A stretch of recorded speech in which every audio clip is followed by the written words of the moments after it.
As soon as the black-haired man spoke, Jack had already handed him the open sea urchin. Before the brown-haired man even started looking, Jack had already prepared the tongs he wanted. When the girl with glasses was about to serve the dish, Jack had already opened the door for her. It was not until she walked outside that she realized what had happened. No matter what the people in the kitchen needed, Jack had always predicted it in advance. He worked like a precise machine, running smoothly and perfectly. There was no sign of his earlier clumsiness, and what he relied on was just a notebook filled with strange formulas. But this same boy, who now moved through the kitchen with ease, had almost failed the staff meal test not long ago. Jack chose to make a simple beef and potato stew. It was an ordinary home-style dish, but it received unanimous praise. The thick broth was perfectly seasoned. It fully brought out the flavor of beef and potatoes together. Using the method from his earlier failed potato dish was a smart choice. Cutting the potatoes into small pieces and cooking them until they melted into the broth was the key to the smooth texture. The toasted aroma was what really triggered appetite. In cooking theory, this aroma comes from methionine and cysteine. It was created by pushing the ingredients to one side and letting soy sauce bubble at the bottom of the pan. The timing of adding salt was also exact. A small amount was added when the vegetables were first stir-fried,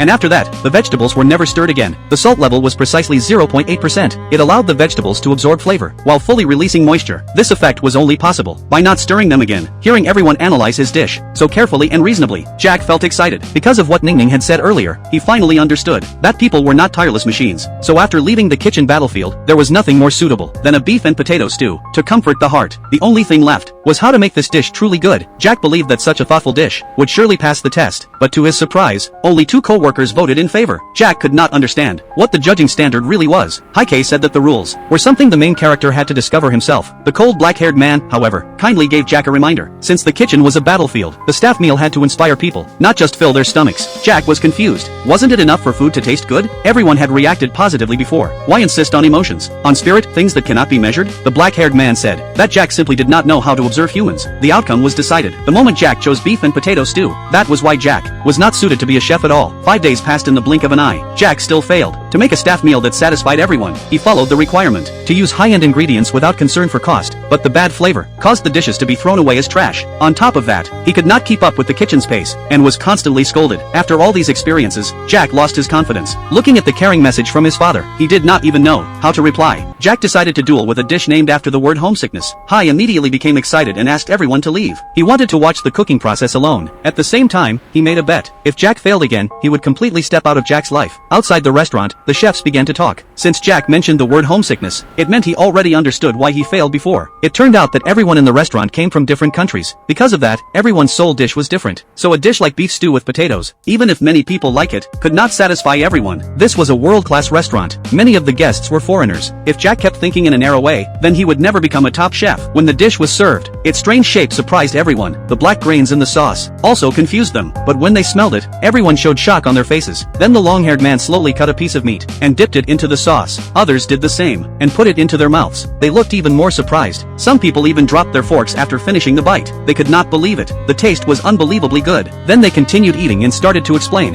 It was actually just beef, served with a potato sauce. At that moment, Jack spoke up. He said it was simply beef stew with potatoes. Then he said with confidence, "Yes, even at this critical moment, I still chose beef stew with potatoes. Please don't ever do this again. Don't hold a girl's hand, make her blush and feel her heart race, and then answer a phone call from another girl right in front of her. If you do, the girl will quietly stand up and then slam her lunchbox straight onto your head." The main character was a little nervous about cooking for a former rival, so he decided to visit his younger sister, who was also studying in Tokyo. But while he was complaining, Kagura's focus completely shifted. She thought to herself that Jack had become way too timid. Jack didn't really expect Kagura to comfort him. He just wanted her to taste the food he had cooked with his own hands. He also wanted to talk about how much joy he felt while cooking. That passion touched Kagura once again. Kagura had never been unable to forget him because of their shared talent in math. It was because of the look on Jack's face when he was fully enjoying what he loved. That look came back after he gave up math and chose cooking instead. But when he faced Hirose, his former rival, that confidence disappeared again. After hearing this, Jack immediately grabbed Kagura's hand and thanked her for waking him up in time. Kagura's face instantly turned red. But just then, Jack's phone rang, and of all people, it was Xiaoyu calling. Xiaoyu had a very loud voice and casually said she was coming to Jack's place to cook dinner.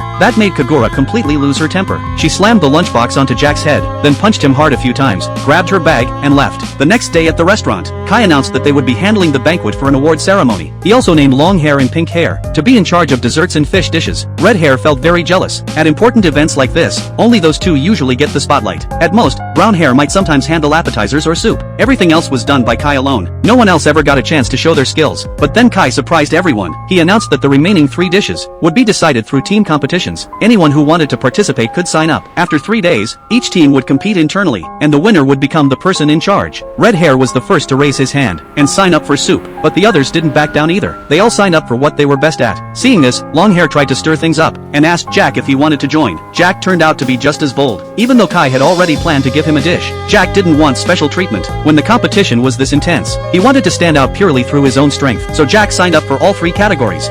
The girl could tell from the start that Kidada Gaku didn't have that hungry, ambitious look in his eyes. Everyone had been competing hard these past few days, but Kidada was the only one who looked completely relaxed. He didn't seem like the same kind of person as the rest of them. Kidada pushed back. "We all have to get past the old gate," he said. "We all have to take chances from the sea. The difference between me and you is simple, I'm more confident." Then Kitada's food was ready. People were excited to taste it, but they also warned him since he signed up alone for 3 dishes. If even one dish failed, all of them would be eliminated. But no one expected what happened next. Kidada walked out with only 1 dish and looked totally calm. "This is everything," he said. His appetizer was a couscous tabbouleh salad. It came from North Africa, and it uses tiny grains made from ground wheat, kind of like millet. The moment everyone tasted it, a strong vegetable aroma hit them. The couscous had also soaked up seafood flavor, so the more they chewed, the richer it became. That's because Kidada first blended tomatoes into a puree. Then he heated it until it boiled and strained it. After that, he simmered it with clams to make a concentrated stock. With olive oil and salt, he worked that stock into every grain of couscous. After it cooled, he mixed in fragrant vegetables. Then he finished it with lemon zest. It pulled together the light sweetness of couscous and the fresh seafood taste in a clean, perfect way. Still, even though the flavor was flawless, Kitada's prep time was too long. It didn't seem practical for a high-pressure banquet. But then Kidada turned around with confidence and told Ningning to roll out a pot he had prepared ahead of time. When he lifted the lid, everyone saw a pot of broth. This was a stock he made after the appetizer, using shellfish, shrimp, and sea bream. Kidada had actually been waiting for one specific moment, when about 1/3 of the appetizer was still left. At that point, he poured in the broth. And just like that, his second dish, the soup, was finished. Earlier, the red-haired guy had casually said, Kitada's soup didn't hit hard enough. He claimed his own soup grabbed people with aroma the second it arrived. Kidada didn't have as much experience, but he could use calculation to predict the right answer and work backward. So he turned the appetizer into a soup halfway through the meal. That switch would shock the guests in a way they wouldn't expect. And because the soup and the appetizer shared the same flavor base, the moment they merged, the whole experience became deeper and more layered. Even the lighter aroma of the appetizer had been set up on purpose, so the soup's upgraded fragrance could feel even stronger. Pouring the broth in front of the guests was also the perfect touch. It boosted the celebration mood and became the highlight of the banquet. Then the pink-haired girl noticed Kidada had gone back into the kitchen again and seemed to destroy or break something. She told him to stop teasing and bring it out already. That was when Kidada revealed the final meat dish, hazelnut spice fried pork cutlet. He used pork tenderloin and coated it in a batter made from flour and egg yolk. Then he seasoned it with spices and hazelnut powder. He fried it in hot salad oil until it turned golden. After that, he placed it into the soup that people had already been drinking. That became the meat dish. All 3 dishes were completed right there, in the same bowl, in front of everyone. Just that move alone was enough to leave a strong impression. And the pork cutlet, soaked in the broth, had far more depth than a normal meat dish. After the first 2 dishes built up the flavors, the cutlet felt richer and more layered. It matched the theme of this banquet perfectly.